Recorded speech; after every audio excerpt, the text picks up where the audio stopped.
Rangers fans have their own worries. They've been holding their breath since this plume of smoke started pouring out of the team's new home, Globe Life Field. Rebecca Lopez is live outside the ballpark. Have investigators figured out how it started?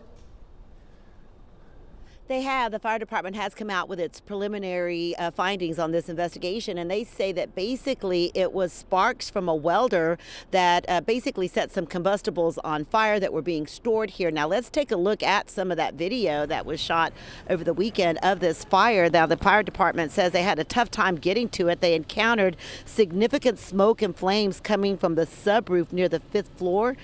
Because it was under construction, that's why they had a hard time obviously getting to it. So you can see that huge fire in videos from that day. The fire department says it's been conducting significant facility pre-planning and responder training at the stadium, so that helped with the response.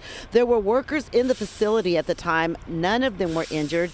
They did end up going to a 2-alarm fire. They had to send quite a few crews out here just to put out those flames. Now, Manhattan Construction Company, they're the ones building this facility, issued a statement about the fire. They said, in part, initial assessments indicate limited replacement of metal decking that was damaged by fire. Approximately 2,000 square feet of roof area was damaged. It will be removed, inspected, and then replaced. And they say that this is not going to delay the opening of the stadium, and they'll be ready to go on opening day, March 23rd. So Rangers fans, don't fear. They say it's still going to be on time. Back to you. All right. Hopefully by then it'll be a lot warmer outside than it is tonight. Thank you.